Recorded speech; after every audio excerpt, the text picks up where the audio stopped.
Non, mais c'est bon, dans 2 ans, quand je serai connu, tout le monde se battra pour cette bouteille. Hein, je le prends pas mal. Hein. De toute façon, je l'ai bien vu dans ton regard.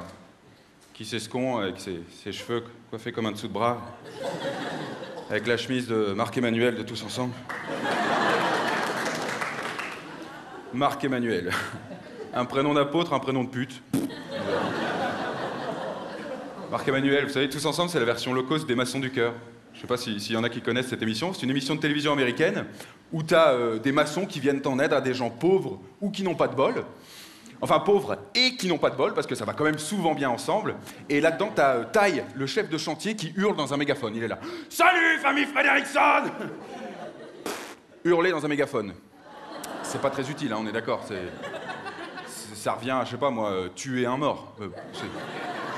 Ramollir Hollande. C'est pareil. Non, je sais pas. Hurler dans un mégaphone, on est d'accord. C'est comme sodomiser un chat. Pas utile. D'accord? Donc, non. Donc il est là, hey, regardez, on casse votre maison. Bien que le chat soit un animal docile et affectueux, hein, on est d'accord là-dessus. Donc il est là, hey, regardez, on casse votre maison. En même temps, le chat, il le cherche un peu. Hein.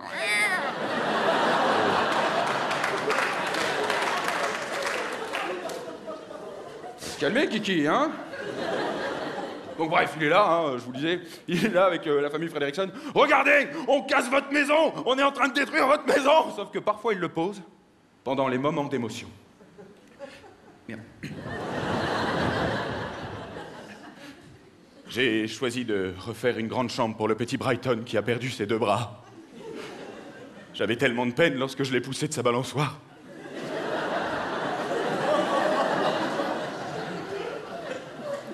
Au milieu de sa chambre, on a décidé de lui mettre un joli baby-foot. Pour sa petite sœur, Carrie, qui est aveugle, on a mis des photos de son père un peu partout.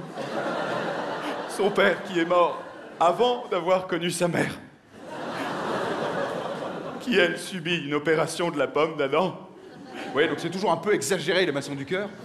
Et à la fin, les pauvres, en fait, ils sont emmenés 1 semaine à Disney pour bien leur rappeler qu'ils sont pauvres.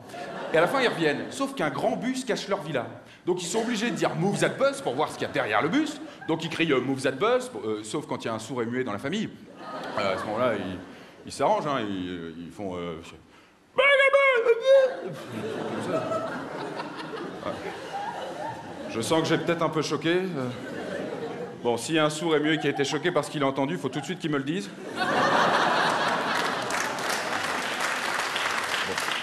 A priori, ça ne le gêne pas. Donc, ils disent « Move that bus », et là, réaction typiquement américaine. « Oh my God! Oh my God! What happened? » En France, on a donc l'équivalent de cette émission qui s'appelle « Tous Ensemble », sauf que « Tous Ensemble », c'est une émission TF1 avec le budget de France 3. Et ce qui fait que, par exemple, au Maçon du Cœur, il y a à peu près 450 bénévoles qui se mobilisent. À Tous Ensemble, ils sont 11. Caméraman compris.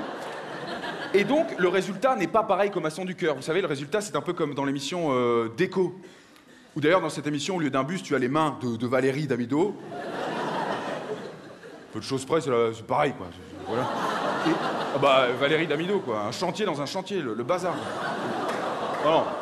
Moi, personnellement, je préférerais claquer un nourrisson contre du crépi que de l'avoir retapé mon appart. Mais bon, c'est un point de vue personnel. Donc je vous disais, les gens n'ont pas la même réaction. C'est un peu, ça fait plutôt ça.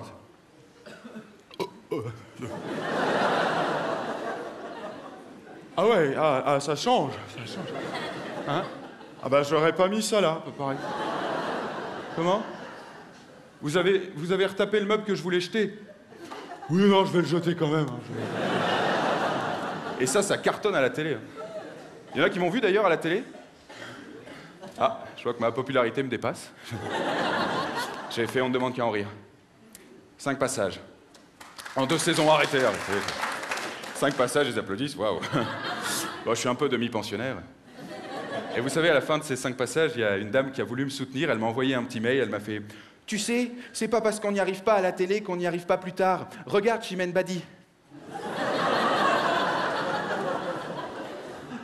Quand on vous compare à Chimène Badi, entre nous, pour ceux qui ont l'album, vous vivez ce qu'on appelle un ascenseur émotionnel. C'est-à-dire, vous partez très haut et vous tombez très bas. Mais en 2 secondes, hein, c'est comme embrasser un canon qui pue de la gueule. Vous voyez? Même effet. C'est comme si je vous disais ce soir, les filles, je suis célibataire et homosexuel. Ah, vous voyez ce sentiment d'injustice que vous ressentez? Et moi, j'ai vécu un truc de ce genre le jour où j'ai eu ma première voiture. Et là, je peux vous dire que l'ascenseur émotionnel, il était du genre croiser une jolie fille qui a 13 ans et qui est enceinte de votre père. Vous voyez?